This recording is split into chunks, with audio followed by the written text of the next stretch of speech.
මරවන්නට පුළුවන්. ලොකු 33000 volt touch current කම්පියක් තියෙනවා. ඒකට වැටයි කියලා කලිනුත් අපි කපන්න වත්තේ මහත්තයට කිව්වා.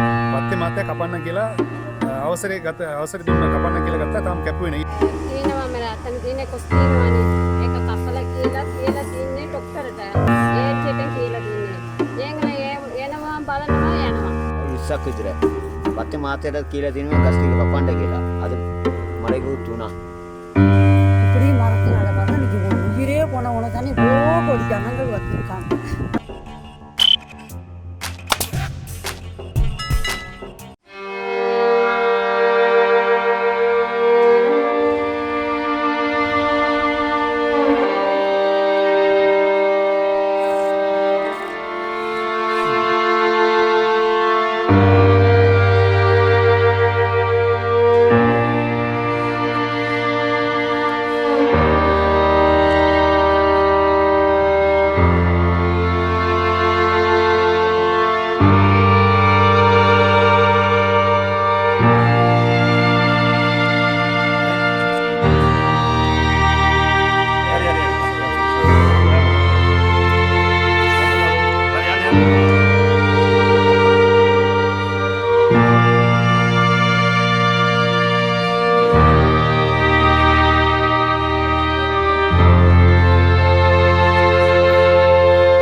ලනුවත් එක්කම ඇදගෙන පල්ලයට ගිහලා තියෙනවා. ඔව් එයා විතර ගියා. ඊට පස්සේ මෙතන ඉඳලා එපා උලන් කියලා කිව්වා සර් එයාට අපි කෙන්ට් හැවෙනේ සර් ඊට පස්සේ එතනට ගියා සර්. අදස්ට මනම් ෆෝන් කරමු.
மரத்தை யாரும் கணக்கு எடுக்கிறாங்கல்ல.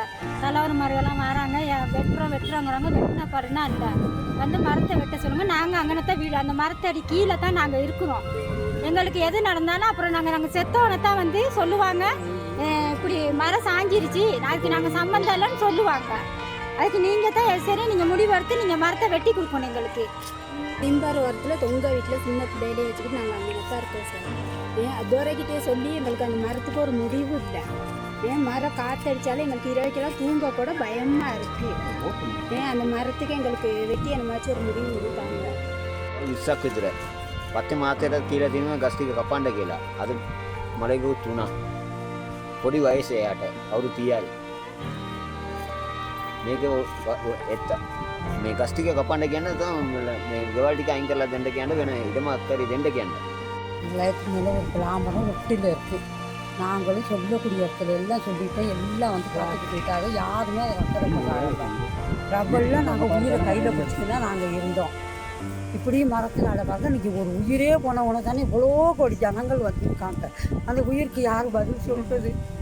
அந்த மாதிரி இப்போ நாங்கள் எங்கள் லயத்துக்கு கீழே இருக்க பிளாமரத்தை நீங்கள் பொட்டை எடுத்துக்கிட்டு போங்க.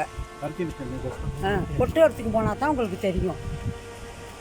மழை காற்று வாரலாம் நாங்கள் எல்லாம் உயிரை கையில் பிடிச்சிட்டு தான் அந்த 5 குடும்பத்தில் ஆள்கள் நாங்கள் இருக்கிறோம். சொல்ல வேண்டிய இடத்துக்கெல்லாம் சொல்லிட்டோம், யாருமே அதை கணக்கெடுக்கிறாங்க இல்லை. இந்த மாதிரி ஒரு உயிர் போனால் தான் யாருமே அக்கறைப்படுறாங்க. தயவு செஞ்சு நீங்கள் அந்த மரத்தையும் போட்டு எடுத்துக்கிட்டு போங்க. තියෙනවා මම අතන තියෙන කොස් තියෙනවානේ, ඒක කපලා කියලා තින්නේ ડોක්ටරට ඒජ්ජෙන් කියලා තින්නේ. ඒගොල්ලෝ එනවා බලනවා යනවා. අර කියනවා ડોක්ටරට කියනවා වත්තමාතියට කියන්න කියලා. වත්තමාතිය කියනවා ડોක්ටරට කියන්න කියලා. ඊට පස්සේ ඒජ්ජෙට ඇවිල්ලා ඒගොල්ලෝ ආරච්චි මාතියට කියලා තින්නේ. කවුරුවත් අර ගණන් කරන්නේ. තව තියෙනවා මේ සර්ලා තමයි බලන්න මොනාරි කරන්න ඕන. මේ ලයින් ඉන්න කට්ටිය හරි බයයි. நான் வந்து ரகு பேசுகிறேன். நான் பதில் டெலிவிஷன் நம்மளுக்குள்ளே இருக்கேன். நானும் ஒரு ஃப்ரெண்டு மணிமாறனும் இன்னொரு நம்ம ஊரில் ஒரு அண்ணா குமாருங்கிற அண்ணா 3 பேரும் மரம் வெட்ட போனோம். அந்த மரம் வந்து வெட்டிக்கிட்டு இருக்கும்போதே அவர் கயிறை பிடிச்ச வாக்கில் மரத்துக்கு அடியில் வந்து வந்துட்டார். வந்தோடனே அந்த மரம் அவர் தலையிலே விழுந்து அவர் இறந்துட்டார். இது வந்து எஸ்டேட் ரோட்டு இதனால தான் இந்த மரணம் ஏற்பட்டிருக்கு. அந்த மரத்தை வந்து அவர் வந்து கூப்பிட்டாரு. லயத்திற்கு மரம் வருது, மரம் வந்து இந்த கம்பியில் வந்து விழுந்து லயத்துக்கு வந்துடும்ன்ட்டு தான் மரத்தை வெட்டோம்ன்ட்டு என்னை கூப்பிட்டாரு. அப்புறம் நான் வந்தவனுக்கு அப்புறம் குமாருங்கிறவர் வந்தார். வந்து நாங்கள் 3 பேரும் சேர்ந்து போயிட்டு நடக்கும்போது அப்படி நடந்துச்சு. இது வந்து இன்னும் அந்த காஞ்ச மரங்கள் இருக்குது. அந்த லயத்துக்கு நிறைய இன்னும் பாதுகாப்பு இல்லை. 32,000 வோல்டேஜ் கரண்ட் போகிற லைன் அங்கனத்து இந்த லயத்தோடு சேர்ந்து போகுது. மரமும் அங்கனத்தான் இருக்குது. இதுக்கு தகுந்த நடவடிக்கை எடுக்கணும். එතන ඩිම්බරේ ගස් 7ක් තියෙනවා වේලිච්ච ගස් කපන්න. ඒකේ ගස් තියෙනවා මේ ලොකු 33000 වෝල්ටේජ් කරන්ට් කම්පියක් තියෙනවා. ඒකට වැටයි කියලා කලිනුත් අපි කපන්න වත්තේ මහත්තයට කිව්වා. වත්තේ මහත්තයා කපන්න කියලා අවසරය දුන්න කපන්න කියලා ගත්තා. තාම කැපුවේ නැහැ. ඊට පස්සේ ආයෙ කෝල් කරලා ඇව්වා වත්තට වැටයි මේ ලයිමට වැටයි කම්පියට වැටි මිනිසුන්ට බලපන්න තියෙන කියලා කිව්වට පස්සේ කපන්න අවසරය දුන්නා. අවසරය දුන්නාට පස්සේ ගහ කපනකොට තමයි ගහ ඇවිල්ලා එයා ගොල්ලොට වැටුනේ. වැටලා මේ එයා නැති වුණේ, ජීවිතේ නැති වුණේ. ඒක පුළුවන් නම් මේ තියෙන ගස් ටික ඔක්කොම එතන කපලා අයින් කරලා දෙන්න කියලා අපි මේ රජෙන් ඉල්ලා සිටිනවා.